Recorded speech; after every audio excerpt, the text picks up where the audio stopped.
back with How to Homeschool My Child, and I'm so happy to be with you today. Yesterday was our first day of being the tour guide, and I talked to you about character and our character training charts and our brand new character training charts as well. And so today I want to take a little different turn and talk to you about something that was really dear to my heart. And that was, how could I raise my kids to be able to think for themselves, to make wise decisions, to think critically and biblically. And over time, I came up with a process that I use. I talk about it in this book, Teach Your Children How to Think with Mentoring. And so what I wanted to do today is just share with you the very simple 3-step process to get your kids how to think. And then I'm going to close out this time with telling you a little bit about our leadership education, because this particular book is actually the third book in our series in our leadership education. What is the 3-step process? What I found is too often we are always telling our kids what to do, and they follow well, they follow the directions, they're in high school, they can't do anything unless they actually are told what to do. They're not thinking for themselves. And so one thing that we did was we started to let our kids make choices about their homeschool when they were in high school. And we would discuss the pros and cons of that, because we wanted them to be able to make decisions, to be able to think for themselves. Within academics, because I know that's what everyone's worried about, I actually believe that homeschooling is bigger than just the academics, and that homeschooling and education is all of life. So that's why I wanted them to be able to choose some of the classes that they took when they were in high school. But when it came to academics, we had a 3-step process that we actually used. In a nutshell, it is read, write, and discuss. We could do this in any subject area whatsoever. And it took away the need to have workbooks and took away the need to have tests. It took away a lot of things so that we could really focus on critical thinking skills in literature, in history, in science, philosophy, music, art, theology, all sorts of subjects like that. Here's how it would work. We would actually, and if you were going to start this out, this is what I would do. I would choose a book that was maybe a little below your child's reading level, so they weren't struggling to understand what the book was about. And I do not recommend this for little kids. Little kids, I'm talking like 12 and under, they need to just do copy work, narration, dictation, think literally. As they get to be about 12, it's time for them to start thinking abstractly and think critically. So this particular process works better for kids that are older. And so you could choose a book and read it as a family aloud, read it independently, however you want to do. But every day that you would read, and then you would get your kids a reading journal. They would write about what they were reading, and then once during the week you would discuss that reading. And it does a lot of things. Reading, we learn visually, so we're reading that way. And then we're also learning by writing. And it takes time to sort of get our thoughts here on paper. Because let's face it, writing is just thinking on paper. When you are writing, you are just writing down what is up here, what you're really thinking about. My kids had to write 1 page a day. That was it. And if they wanted to get a really small journal, then they didn't have to write much.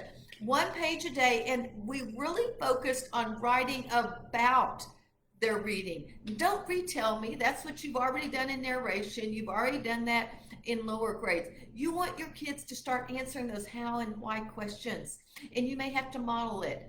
And so here's the other thing. My kids do not do this on their own. I actually, and I wish I should have brought my reading journal. It's in the other room.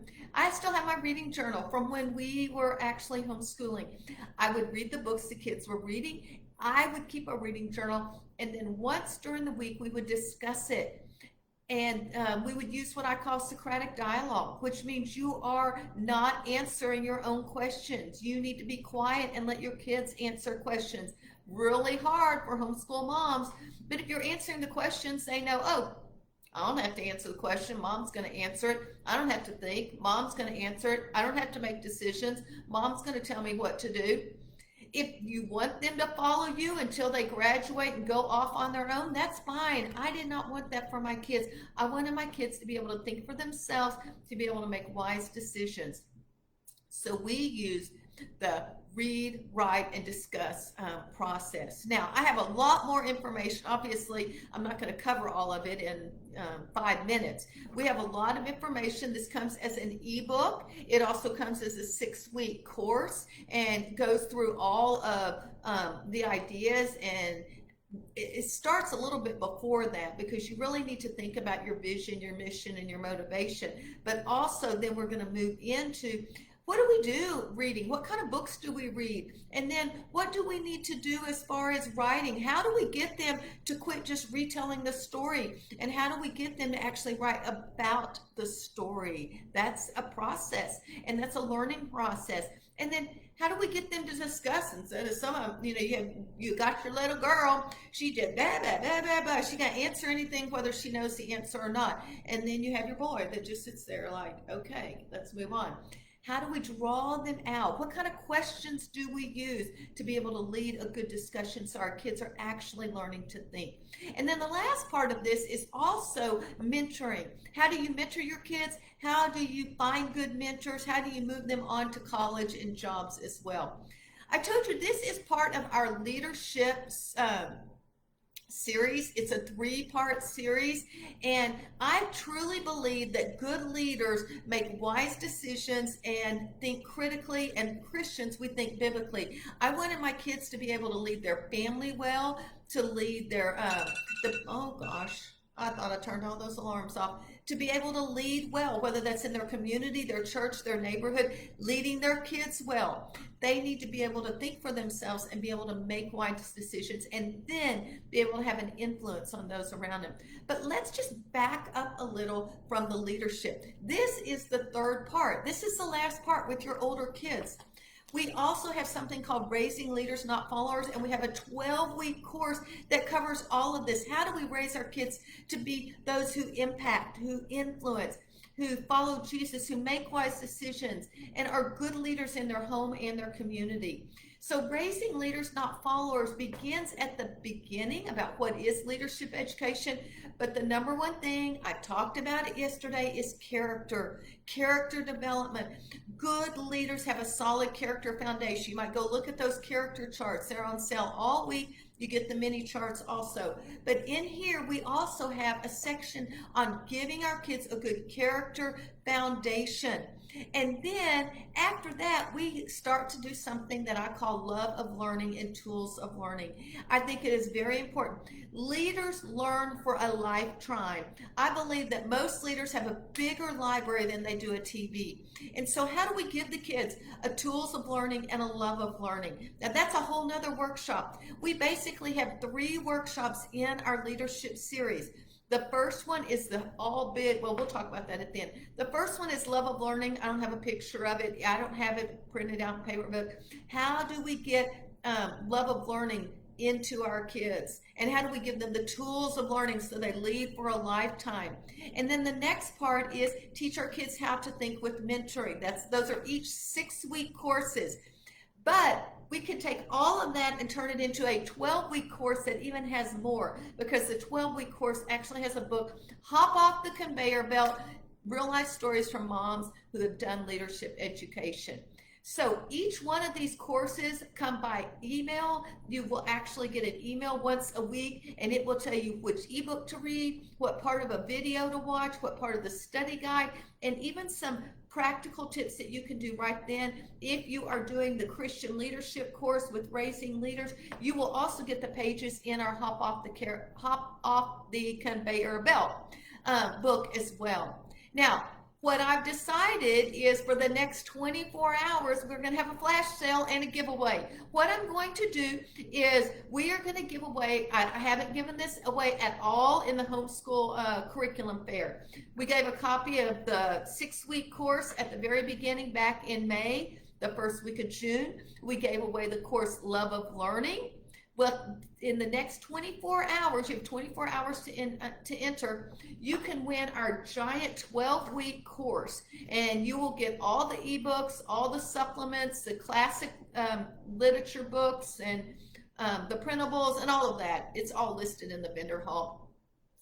And so we're going to give away our Raising Leaders Not Followers Christian Leadership Education 12-week course. And you can enter it just by leaving a comment below, and I will leave all the details. But at the same time, I decided we were going to have a flash sale. And what we're going to do is for all our leadership courses, we're going to reduce the price a little. We're going to actually have Love of Learning and Teach Your Kids How to Think at only $19. That's for the entire 6-week course. I don't even do that on my monthly workshops, so that is super cheap. Then if you decide to get the whole big enchilada, this 12-week course, I don't do this on the workshop either, $27. So for less than $10 more, you can get the whole big 12-week course. Now, I will say if anyone has a question, go ahead and start putting those in the comments. And I will answer them. I will also just want to review the ideas for getting your kids to think. You can use any subject area, literature, reading. Start with subjects that your kids like. If they're really into outer space, find a book about outer space. Make it fun and exciting. But you're going to teach them to read, and then they're going to write, and then they are going to discuss. I do not encourage discussions every day. I mean, unless the kids bring them up. I think you will burn them out. So every day they read and they write in the reading journal. And then once a week, you will have a discussion about that particular reading as well. I appreciate all the comments. Y'all are so good. Thank you so much. That's so encouraging. I would love for y'all to win this as well. I am going to put a couple questions in the box when I finish talking, and that'll give you a guide as to what you can do as far as a comment as well. So if there are no specific questions about the course, I'm going to sign off. I will end with just reminding you each 6-week course, Love of Learning and Teach Your Children How to Think, $19 each. But if you want to get all of it and everything else, because the 12-week course includes more resources than just the 2 individual 6-week courses, you can get that for $27 through Wednesday night, midnight. I still have the character one. We are giving away 1 set of character mini charts every day, 12 noon. We gave one away today to Lisa Sands. I'll give another one away tomorrow. That's on another post. Tomorrow I will be back to talk about a few other things, but I have a scheduled post with the Homeschool Fair tomorrow night. I think it's 8 o'clock Central Time or 8 o'clock Eastern Time. I'm not sure which time zone. I'm going to be talking a little bit about my story and about what God has been teaching me over the last 4 years, about forgiveness, about rejection, about abandonment, and just some difficult things. And not just one story in my life. Unfortunately, I've had to deal with this in many areas of my life. I think I have 3 or 4 specific stories that I will be sharing and just talking from my heart more than anything. I'm not going to be there to sell. I will have a free resource for prayer to be able to encourage you and share some things that God used in my life to be able to truly get to the point of forgiveness and moving forward and having joy and peace in my life, which I actually do. So let me see if there are any questions in here. Is there a code we need to enter for the discount, or will it just be on the sale? If you give me 20 minutes after this video, it will be on the sale because each of my pages goes to a special page on my website. But I forgot to actually change the price before I got on live. So that's a good question, Stacy. I do hope y'all win. Several of you say you have boys, and I think boys need to grow up to be leaders. I think girls do too. I'm not trying to say girls shouldn't lead. Both my girls are great leaders, leaders in their community, leaders at their jobs, leaders at home. Actually, all 3 of my kids are. And you will hear in my videos that are in the course stories about my kids and about how they have grown up to be leaders. Gentry's our middle child. Well, here, I'll just introduce you before we leave. These are my kids. See, I got a box sitting here. Ashley's our oldest. She is a leader beyond, she's very organized, always there, leading in the church. She is married to Jesse, and those are our 2 grandkids. Gentry's our middle child. She's sort of a natural born leader. In high school, she was always winning the leadership award. She's married to Andrew and their little girl Landry. And then Hunter's in the middle. He's the baby. And he's actually a leader too in his company. I found out he's got a project right now. He's got an offshore team in Indonesia. He meets with at 10 o'clock. And then he's got something in the afternoon, San Francisco, he meets with.